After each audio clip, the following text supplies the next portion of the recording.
Hello student. तो आज हम शुरू करने जा रहे हैं कंप्यूटर नेटवर्क सिक्योरिटी CSIT 308 का चैप्टर नंबर 1। तो सबसे पहले मैं आपको बताना चाहता हूं कि आप पहले से data communication and network subject पढ़ते हुए आ रहे हैं और इसके साथ ही साथ आपका एक सब्जेक्ट है कंप्यूटर नेटवर्क। तो उसी से रिलेटेड हमारे पास एक सब्जेक्ट है introduction to network security and cryptography. इसके अंदर हम नेटवर्क को कैसे सिक्योर करते हैं और कैसे क्रिप्टोग्राफी टेक्निक्स को इम्प्लीमेंट किया जाता है उसके बारे में स्टडी करेंगे। तो हमारा जो फर्स्ट चैप्टर है वो है कंप्यूटर सिक्योरिटी, इसे हम कंप्यूटर नेटवर्क सिक्योरिटी भी कहते हैं। तो आइए देखते हैं इसके अंदर क्या क्या चीजें हैं। सबसे पहले दे रखा है व्हाट इज सिक्योरिटी। सिक्योरिटी का मतलब यह है कि एक पर्सन की सिक्योरिटी हो सकती है, किसी प्रोडक्ट की सिक्योरिटी हो सकती है, किसी बिजनेस की सिक्योरिटी हो सकती है, या किसी रूम की, मकान की या बिल्डिंग की सिक्योरिटी हो सकती है। तो सिक्योरिटी क्या है उसको अपन को समझना जरूरी है। तो डिक्शनरी.com सेज फ्रीडम फ्रॉम रिस्क और डेंजर, दैट मीन्स सेफ्टी। मतलब आप किसी भी प्रकार की रिस्क और डेंजर से फ्री हैं और सेफ हैं, तो आप क्या है, सिक्योर्ड है। सेकंड बात बोलता है फ्रीडम फ्रॉम डाउट, एंजाइटी और फियर। मतलब आपको किसी प्रकार का भय नहीं है और कॉन्फिडेंस है, तो वो भी आपकी क्या है, सिक्योरिटी है। समथिंग दैट गिव्स और अश्योर सेफ्टी, मतलब ऐसी कुछ चीज जो आपको अश्योर कराता है या गारंटेड कराता है कि आप सेफ हो। जैसे आपने बता रखा है अ ग्रुप और department of private guards call building security if a visitor act suspicious. तो इसका मतलब ये हुआ कि आप किसी बिल्डिंग में या मकान के अंदर रहते हैं और वहां पे आपने गार्ड तैनात कर रखे हैं, प्राइवेट गार्ड। तो आपको लगता है कि हमारे सिक्योरिटी के लिए गार्ड है और हम बिल्कुल सिक्योर है, और आपको लगता है कुछ सस्पिशियस एक्टिविटी, ऐसी एक्टिविटी होती है जो गलत है ना, या कोई गलत आदमी आपको नजर आता है, तो आप क्या करते हो, गार्ड को कॉल करते हो या सिक्योरिटी को कॉल करते हो। सेकंड दे रखा है measures adopted by the government to prevent attack. मतलब गवर्नमेंट ने भी कुछ मेजर्स दे रखे हैं आपको जिसके द्वारा आप अटैक से बच सकते हो। फिर दे रखा है measures adopted as by the business और home owner to prevent a crime. मतलब कोई भी कंपनी है या बिजनेस है या कोई मकान मालिक है, सभी लोग अपने अपने तरीके से किसी न किसी वे में सिक्योरिटी को इम्प्लीमेंट करते हैं। तो यहाँ पे लास्ट पॉइंट क्या है, taking appropriate measures for prevention of attack. मतलब अटैक होने के बहुत सारे तरीके हैं और सभी तरीकों से बचने के लिए अलग अलग मेजर्स हैं। तो आपको जो अप्रोप्रिएट मेजर्स है, अप्रोप्रिएट तरीका है, वो यूज में लेना है आपकी सिक्योरिटी को मेंटेन रखने के लिए। तो आगे देखते हैं हम कंप्यूटर सिक्योरिटी में क्या क्या चीजें होती हैं। तो कंप्यूटर सिक्योरिटी क्या है, theories, techniques and tools that deal with the protection and safeguard of computer system. मतलब कुछ थ्योरी है यानी कोई कंसेप्ट है, टेक्निक यानी कोई एल्गोरिथम हो सकता है, कोई प्रोग्राम हो सकता है, और टूल यानी कोई हार्डवेयर रिसोर्सेस है जिसके माध्यम से हम क्या कर रहे हैं, हमारे कंप्यूटर को प्रोटेक्ट कर रहे हैं, सेफगार्ड कर रहे हैं और बाहरी अटैक से या आक्रमण से बचा रहे हैं। तो उसको हम बोलेंगे computer security. With the introduction of network and communication facilities, network security measures are needed to protect data during transmission. क्योंकि कंप्यूटर आज की तारीख में सिर्फ कंप्यूटर काम में नहीं आ रहा है, कंप्यूटर को हमने इंटरनेट से जोड़ रखा है, नेटवर्क से जोड़ रखा है, और जब हम डेटा को एक लोकेशन से दूसरी लोकेशन पे ट्रांसमिट करते हैं, है ना, सेंडर और रिसीवर के बीच में जब डेटा कम्युनिकेट होता है, तो भी आपको सिक्योरिटी को मेजर करना पड़ेगा। कैसे आप सिक्योरिटी को बनाएंगे, कैसे सिक्योरिटी को मेंटेन करेंगे, है ना। तो यहाँ पे दे रखा है network security measures are needed to protect data during transmission. मतलब ट्रांसमिशन के वक्त आपका डेटा कोई कैप्चर ना कर ले, वो आपको मेंटेन करना होगा। तो यहाँ पे दे रखा है network security consist of the policies adopted to prevent, detect and correct security violations that involve the transmission of informations।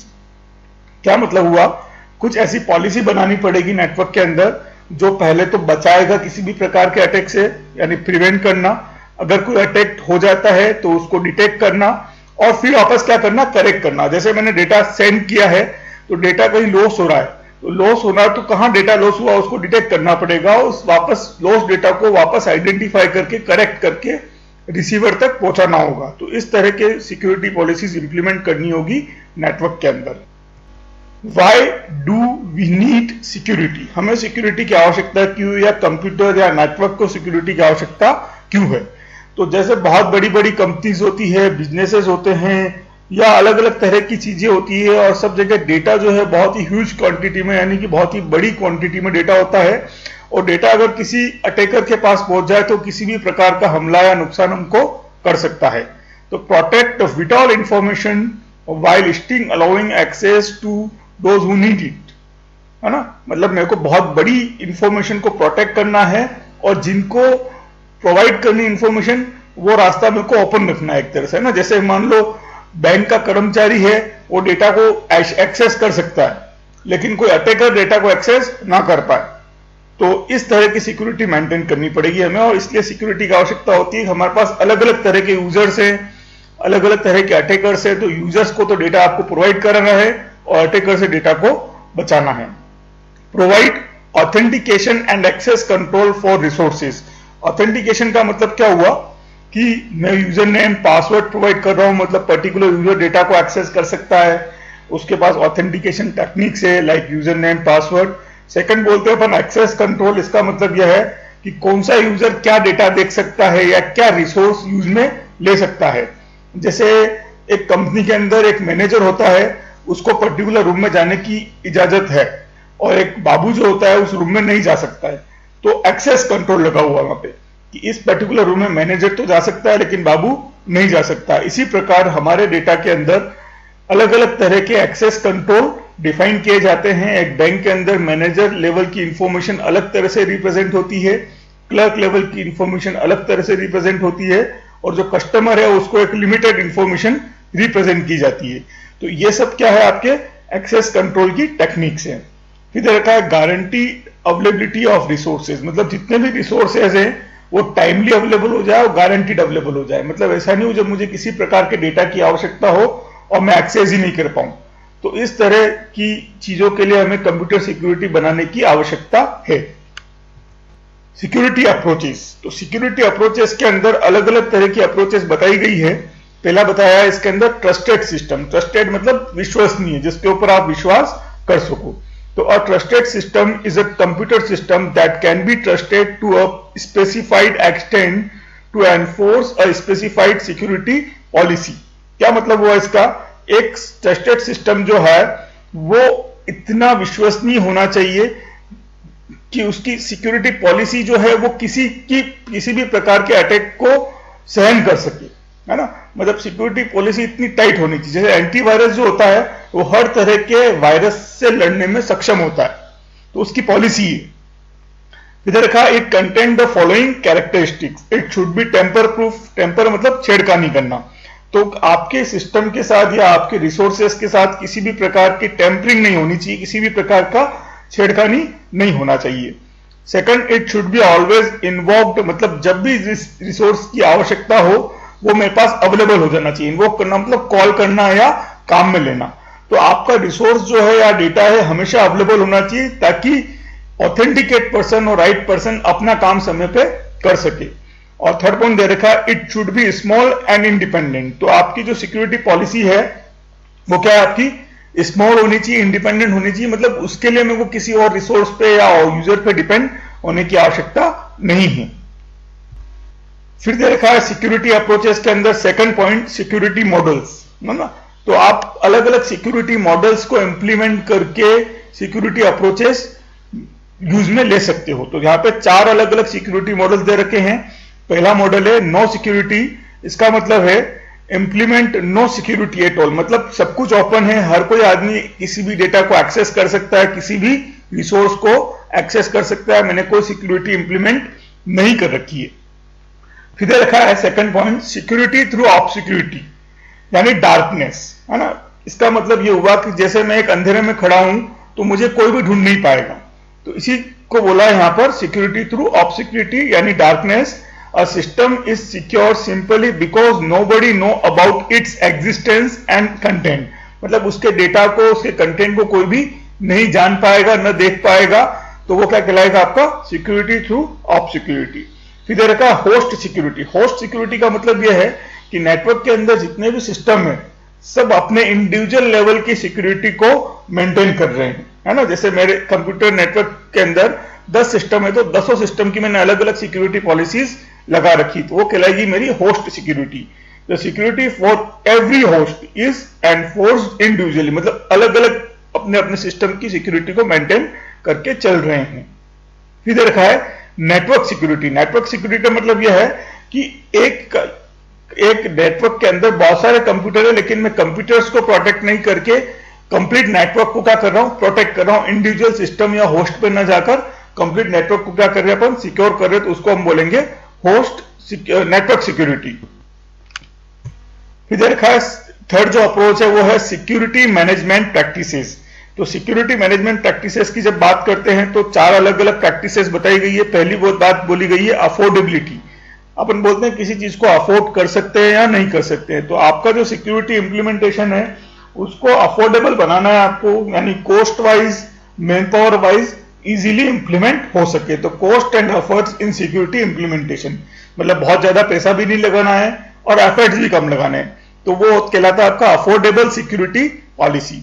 Second दे रखा है functionality, mechanism of providing security, मतलब किस तरह से आप सिक्योरिटी को प्रोवाइड करोगे, तो उसका एक मैकेनिज्म होगा, उसको बोला गया है फंक्शनलिटी। फिर दे रखा है कल्चरल इश्यू। कल्चरल मतलब कि हर ऑर्गेनाइजेशन के अंदर अलग अलग तरह के लोग बाग होते हैं, सबके काम करने का तरीका अलग अलग होता है, तो उन इश्यूओं को ध्यान में रखते हुए हमें सिक्योरिटी को प्रोवाइड करना है। तो whether the policy get well मतलब अच्छी चले, है ना, with the people expectation, working style and belief, मतलब पीपुल की जो सोच है, समझ है और जो विश्वसनीयता है वो बनी रहे।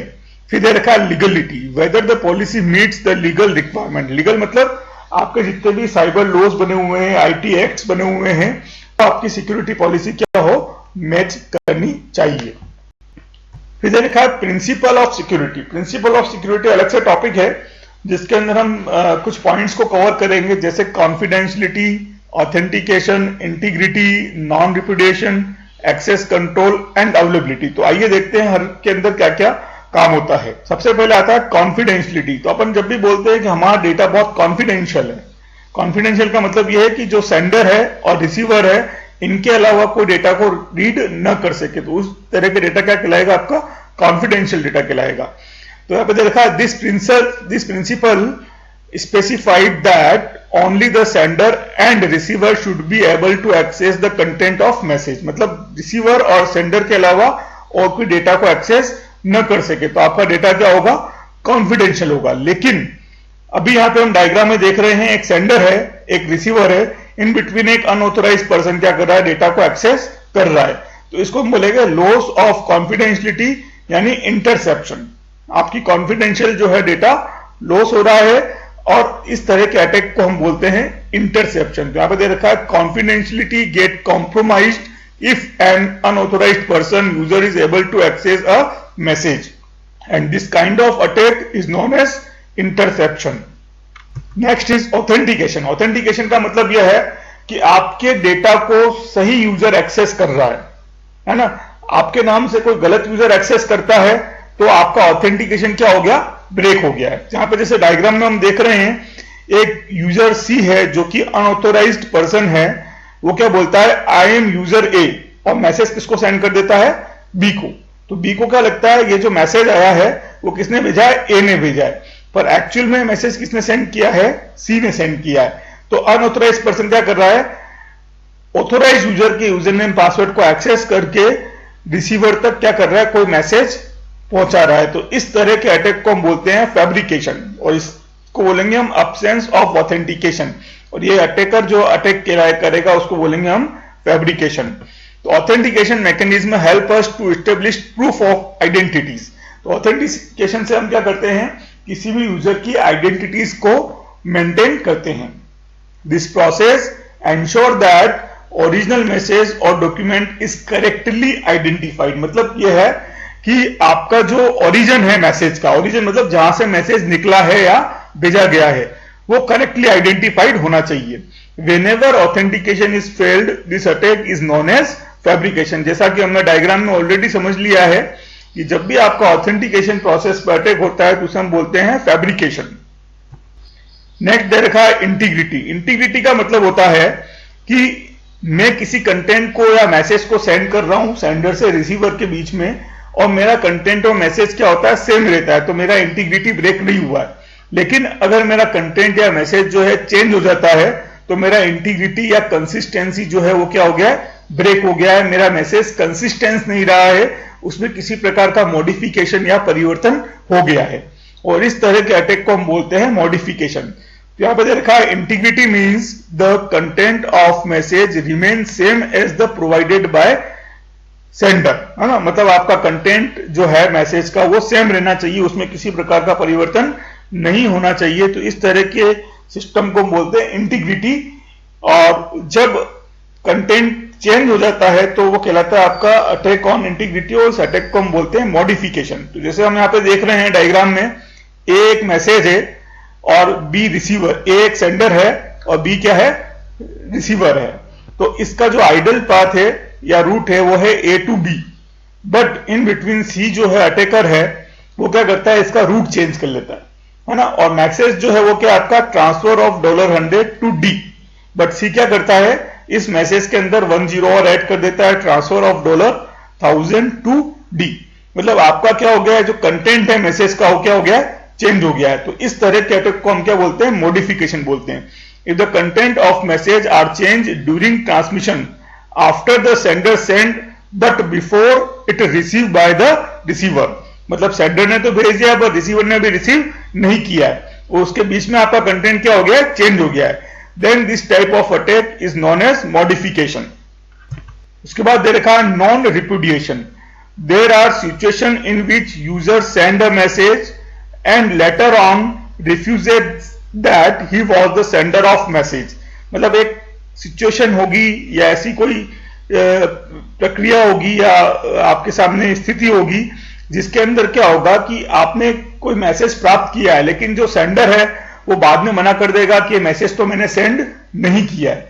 तो नॉन रिपुडिएशन क्या करता है, इस तरह की एक्टिविटी को रोकता है कि सेंडर कभी भी डिनाई न कर सके कि उसने कोई मैसेज भेजा है। तो यहां पे दे रखा है, so non repudiation does not allow the sender of message to refuse the claim of not sending message. मतलब कभी भी सेंडर ये नहीं बोल पाएगा कि उसने मैसेज नहीं भेजा है, उसने मैसेज भेजा है तो उसका ऑथेंटिकेशन साथ में लगा होगा ताकि वो डिनाई ना कर सके। इस तरह के रूल को हम बोलते हैं नॉन रिपुडिएशन। फिर दे रखा है access control. It determine who should be able to access what. मतलब यह है कि कौन क्या एक्सेस कर सकता है। जैसे मैंने आपको एग्जांपल में बताया था कि बैंक का जो मैनेजर है उसको बहुत सारा डेटा एक्सेस करने की परमिशन है ना, पर क्लर्क है वो एक लिमिटेड डेटा को एक्सेस कर सकता है। सेकंड दे रखा है, it is related to two areas that is role management and rule management. Role management concentrate on the user side. Role मतलब अलग अलग तरह के यूजर जैसे आपके सिस्टम में भी होते हैं, like administrator user, local user, है ना। तो इस तरह के रोल बने हुए हैं कि कौन सा यूजर क्या काम कर सकता है। तो आप विंडोज ऑपरेटिंग सिस्टम में भी देखते हैं कि जो एडमिनिस्ट्रेटर यूजर है उसकी जो पावर है वो ज्यादा होती है और लोकल यूजर की जो पावर है वो कम होती है। तो यूजर के अलग अलग रोल बने हुए हैं। सेकंड दे रखा rule management. Rule management focus on the resources. मतलब कौन सा रिसोर्सेज कौन यूज में ले सकता है, तो वो डिफाइन होता है रूल मैनेजमेंट के अंदर, है ना। रिसोर्सेज का मतलब ये हो गया कि आपकी जैसे कंप्यूटर का प्रिंटर है या हार्ड डिस्क है, तो वो उसको यूज में लेने के लिए एक रूल बना हुआ होगा, है ना। तो वो डिफाइड होता है रूल मैनेजमेंट के अंदर। फिर दे रखा अवेलेबिलिटी। अवेलेबिलिटी का मतलब यह है कि ऑथोराइज्ड पर्सन को कोई भी रिसोर्सेज टाइमली अवेलेबल होना चाहिए। ऑथोराइज्ड पर्सन जैसे आप बैंक के कस्टमर हो, है ना, तो आपके पास एटीएम कार्ड है तो आपको एटीएम एक्सेस करने की सुविधा होनी चाहिए टाइमली। ऐसा नहीं कि आप एटीएम पे खड़े हो और एक्सेस नहीं कर पा रहे, है ना। अगर आप एटीएम पे खड़े हो, आपका कार्ड भी लग रहा है और फिर भी आप पैसा नहीं निकाल पा रहे हो, तो यहां पे किसी प्रकार का अटैक होने की संभावना है। यहां पे ये दे रखा है, this state that all the resources should be available to authorized user at all time. हमेशा ऑथोराइज्ड यूजर को सारे रिसोर्सेज अवेलेबल होने चाहिए। तो इस तरह के कंसेप्ट को हम बोलते हैं अवेलेबिलिटी। लेकिन अटैकर क्या करता है, जो रिसोर्सेज है ना, जैसे एक यूजर है और बी क्या है, एक रिसोर्स है, तो ए जो है वो बी को एक्सेस करना चाहता है, बट सी जो है क्या करता है, बीच में इंटरप्शन डालेगा। तो ए जो है वो बी को एक्सेस नहीं कर पाएगा, है ना। तो the attack on availability is known as interruption, मतलब अटैक जो है अवेलेबिलिटी पे उसको हम क्या बोलेंगे, इंटरप्शन बोलेंगे, ठीक है। तो ये सारे आपके क्या थे, प्रिंसिपल ऑफ सिक्योरिटी, ठीक है। इसके ऊपर क्वेश्चन भी आता है।